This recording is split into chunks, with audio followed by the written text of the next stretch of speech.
पहले हमारे दिमाग में आता था विंडो एसी या स्प्लिट एसी। अब आता है इन्वर्टर या नॉन इन्वर्टर।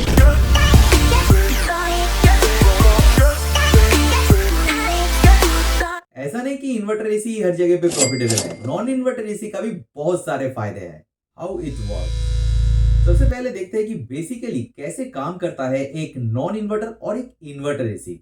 देखिए, जो नॉन इन्वर्टर एसी है वो पहले घर को सेट किए गए टेम्परेचर तक ठंडा करता है। इसमें उसका आधा घंटा लग सकता है, उसका 1 घंटा भी लग सकता है, और उसके बाद 5 मिनट बंद रहता है, उसके बाद 10 मिनट वो चालू रहता है। ऐसे ही वो ऑफ ऑन करके घर का जो ठंडा है उसको मेंटेन करता है। अब अगर हम लोग इन्वर्टर एसी की बात करें तो वो भी जो डिजायर्ड टेम्परेचर है उस तक घर को ठंडा करेगा। मान लीजिए उसमें उसका आधा घंटा टाइम गया या 1 घंटा टाइम गया। अब वो एसी अगर 1400 वाट में चल रहा था तो अभी वो अपना जो वाटेज है उसको घटा के 1200 वाट कर देगा। ऐसे ही वो धीरे धीरे अपना वाटेज को घटाएगा और टेम्परेचर को मेंटेन करके घर को ठंडा रखेगा। When inverter AC not going to work for you। अब इन्वर्टर एसी किस जगह पे आपके लिए काम नहीं करेगा। मान लीजिए आप एसी को 1 घंटा या आधा घंटा चलाने के बाद बंद कर देते हो, तो यहाँ पे क्या होता है, जो इन्वर्टर एसी है वो अपना जो डिजायर्ड टेम्परेचर है वहां तक तो पहुंच ही नहीं पाया, और वो अपना वाटेज यहाँ पे नहीं घटाएगा जब तक वो अपना डिजायर्ड टेम्परेचर यानी आपका सेट किया गया टेम्परेचर तक ना पहुंचे, और उसके पहले ही आप एसी को बंद कर देते हो। इसमें क्या होगा, आपका घर जब गर्म हो जाएगा या आप सफोकेटेड फील करोगे तब अपना एसी को फिर से ऑन करोगे, तब क्या होगा, वो फिर से एकदम शुरू से चालू होगा जितना उसका वाटेज है वहां से। तो वो अपना जो कम वाला वाटेज है वहां पे तो आ ही नहीं पाएगा। लेकिन इस जगह पे अगर आपके पास एक नॉन इन्वर्टर एसी है जिसका काम ही है ऑफ ऑन होना, तो वो अपना डिजायर्ड टेम्परेचर तक पहुंच पाए या ना पाए उसके पहले आप उसको ऑफ कर देते हो। तो क्योंकि वो एक फिक्स स्पीड वाला एसी है तो अपना जो स्पीड है वो बरकरार रहेगा और उसका कंजम्पशन एक ही तरह का रहेगा। लेकिन इन्वर्टर एसी में वही कंजम्पशन बहुत ज्यादा हो जाता है या उसमें आपको कोई भी प्रॉफिट नहीं मिलता है। और दूसरे एक जगह पे जहां पे इन्वर्टर एसी काम नहीं करता है, आपका रूम साइज बहुत बड़ा है लेकिन आपने जो एसी लगाए हो उसका टोनेज बहुत कम है या सफिशिएंट उस रूम साइज के हिसाब से नहीं है। अब इन्वर्टर एसी में एक फीचर रहता है, जैसे वो अपना जो वाटेज है उसको घटा सकता है, वो अपना वाटेज को कुछ हद तक या कुछ परसेंटेज तक बढ़ा भी सकता है।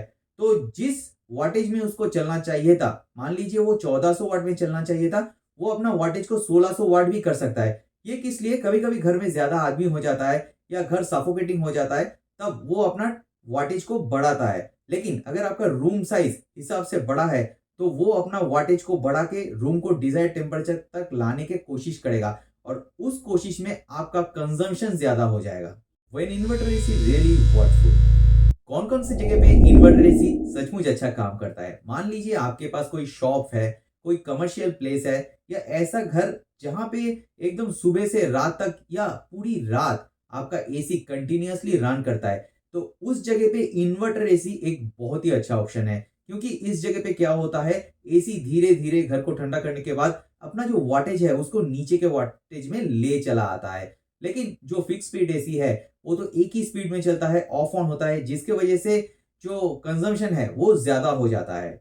और ये माना जाता है जो कंप्रेसर है वो जितना ज्यादा ऑफ ऑन होगा उसका कंजम्पशन उतना ज्यादा होगा। लेकिन अगर जो कंप्रेसर है वो धीरे ऑन ही रहेगा और उसका वाटेज धीरे धीरे कम होगा तो उसका कंजम्पशन कम होता है। और दूसरा ऐसी जगह जहां पे जो एसी का टोनेज है वो एकदम ठीक ठाक दिया हुआ है, घर का साइज भी एकदम ठीक है, मल्टीपल एसी लगा के आप घर को या शॉप को या कोई कमर्शियल प्लेस को ठंडा कर रहे हो, जहां पे एकदम टेम्परेचर मेंटेन है, कोई लीकेज नहीं है जहां से हवा बाहर बहुत ज्यादा निकल जा रहा है, तो उस जगह पे जो इन्वर्टर एसी है वो बहुत ही कारगर है और इन्वर्टर एसी वहां पे अच्छा खासा कंजम्पशन कम करके देता है।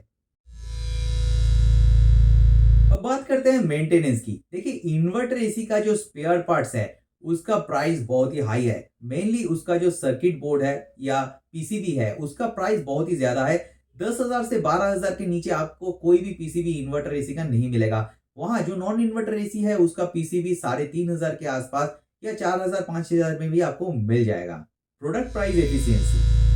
देखिए, जब हम लोग इन्वर्टर एसी और नॉन इन्वर्टर एसी की बात करेंगे तो उसका जो कॉस्टिंग है, यानी जब आप पहले उसको खरीदोगे तभी उसको 5,000 10,000 रुपए एक्स्ट्रा देके आपको खरीदना पड़ेगा एक इन्वर्टर। अब इसके बाद अगर आप एसी को ऑफ ऑन करते रहते हो तो आपको वहां पे भी जो इलेक्ट्रिक कंजम्पशन है उसमें बचत नहीं हुआ तो यहाँ पे आपका लॉस होने लगेगा। इसके बाद क्या होता है, 5 साल पे आपको एक छोटा मेंटेनेंस तो करना पड़ेगा और 10 साल पे जाके आपको एक बड़ा मेंटेनेंस, गैस चार्ज वगैरह ये सब करना पड़ेगा।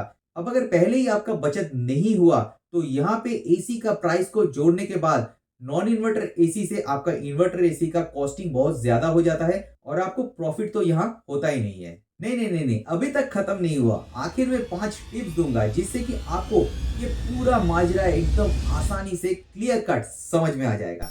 लेकिन उससे पहले थोड़ा जान लेते हैं एसी का कंडेंसर और स्टार रेटिंग के बारे में। देखिए क्या होता है, ज्यादातर एसी पे लिख देता है कि वो कॉपर कंडेंसर वाला एसी है, लेकिन क्या करते हैं कि जो आपको पाइप दिया जाता है ना, वो पाइप, कंडेंसर वाला पाइप, वो कॉपर का दिया जाता है और एसी का जो इंडोर यूनिट है और आउटडोर यूनिट है जहां वो पाइप कनेक्ट होता है, उसके अंदर का जो कंडेंसर है वो आपका एलॉय दे देते हैं। और इससे क्या होता है, कभी भी आपका एसी में अगर लीकेज होता है तो उसमें छोटा सा लीकेज हो तो उसको वेल्डिंग नहीं किया जाता है क्योंकि वो एलॉय का है और पूरा जो कंडेंसर है उसको हमें फेंक देना पड़ता है। लेकिन अगर आपका एसी का इनर कंडेंसर दोनों का, इंडोर और आउटडोर का, कॉपर का है तो किसी भी जगह पे अगर आपका लीकेज हो तो उसको आप आसानी से रिपेयर करवा सकते हो, एक वेल्डिंग से वो ठीक हो जाता है। और एसी खरीदने से पहले आपको स्टार रेटिंग के बारे में भी थोड़ा जानना जरूरी है। देखिए 2 स्टार, 3 स्टार, 4 स्टार, 5 स्टार, ये सारे स्टार रेटिंग आते हैं, ये कंप्रेसर के हिसाब से होता है। कंप्रेसर का एफिशिएंसी जितना ज्यादा होता है उसका स्टार रेटिंग उतना ज्यादा होता है। यानी जो कंप्रेसर जितना जल्दी से आपके घर को ठंडा कर पाता है वो उतना अच्छा स्टार रेटिंग एसी है। लगभग 2 स्टार अभी उतना ज्यादा नहीं चलता है, ज्यादा 3 स्टार वाला एसी चलता है और उसके बाद 5 स्टार वाला एसी ज्यादा चलता है। तो आप कोशिश कीजिएगा 3 स्टार या 5 स्टार वाला एसी लेने के लिए। 2 स्टार तो अभी फिलहाल उतना ज्यादा नहीं चलता है। तो अभी हम लोग वीडियो के एकदम आखिरी पड़ाव पे आ गए हैं और आपको एकदम इजी वे पे मैं समझा देता हूं कि आपको कौन सा एसी खरीदना है, क्या करना है। दोस्तों अगर आपका रिक्वायरमेंट बहुत ही हल्का है, यानी आप बहुत जल्दी से एसी को ऑफ ऑन करना चाहते हो, यानी आप ये चाहते हो कि आपका जब घर ठंडा हो जाए आप एसी को ऑफ कर दोगे, उसके बाद आप सो जाओगे, या आप 1 घंटा एसी को चलाने के बाद एसी को ऑफ करके सो जाओगे, तो आप नॉन इन्वर्टर एसी खरीदो। इन्वर्टर एसी खरीदने का आपका कोई वजह नहीं बनता है। अगर आप किसी दुकान में या कमर्शियल प्लेस में एसी लगाना चाहते हो जहां पे एसी कब चलेगा कब बंद होगा इसका कोई ठिकाना ही नहीं है, तो उस जगह पे आपको एक इन्वर्टर एसी लगाना है, क्योंकि इन्वर्टर एसी उस जगह पे आपको बहुत सारा पैसा बचा के देगा। आपने डुअल इन्वर्टर एसी तो सुना ही होगा। डुअल इन्वर्टर एसी का कंजम्पशन नॉर्मल जो इन्वर्टर एसी है उससे भी कम होता है, क्योंकि उसमें जो लोड कैपेसिटी है वो कम पड़ता है। तो अगर आपको ज्यादा कंजम्पशन बचाना है तो आपको एक डुअल इन्वर्टर एसी लगाना है। एसी खरीदने के वक्त हम लोग फीचर्स या अनकॉमन जितने भी फीचर्स है उसमें बह जाते हैं।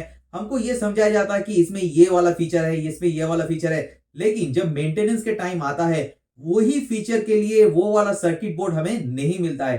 तो जो कॉमन फीचर्स वगैरह है उसके ऊपर ध्यान रखिए, जो अनकॉमन फीचर्स है वैसा एसी खरीदिए मत, क्योंकि बाद में जो सर्विस सेंटर है वो भी बताएगा कि वो स्पेयर पार्ट्स मेरे पास नहीं है, या जो नॉर्मल सर्विस सेंटर है वो स्पेयर पार्ट्स आपको नहीं दे पाएगा। और अभी बहुत सारे बाहर के एसी के ब्रांड आ रहे हैं जो बता रहे हैं कि उसका कंजम्पशन बहुत ही लो है, लेकिन वो एसी आपको ये ध्यान में रखना है अगर वो खराब होता है तो लोकल सर्विस सेंटर उसको रिपेयर नहीं कर पाता है। और एकदम आखिर का टिप्स, अगर आप एसी को पीरियडिकली सर्विस नहीं करवाते हो या क्लीन नहीं करते हो, देखिए एसी को क्लीन करना बहुत ही आसान है। उसके लिए हम लोगों के चैनल पे वीडियो दिया गया है, तो वो देख के भी आप नॉर्मली अपने घर में एसी को क्लीन कर सकते हो। लेकिन अगर आप एसी को क्लीन नहीं करते हो तो वो आपका इन्वर्टर हो या नॉन इन्वर्टर हो उसमें एकदम हाई कंजम्पशन होता है और वो कंजम्पशन या लोड बहुत ज्यादा आ जाता है। अब दोस्तों अगर आप ठान लिए हो कि एक एसी खरीदना है आपको, तो आपके मन में ये भी आ रहा है कि आपको एसी के साथ स्टेबलाइजर लगाना है, एक इन्वर्टर एसी के साथ क्या आपको स्टेबलाइजर लगाना है।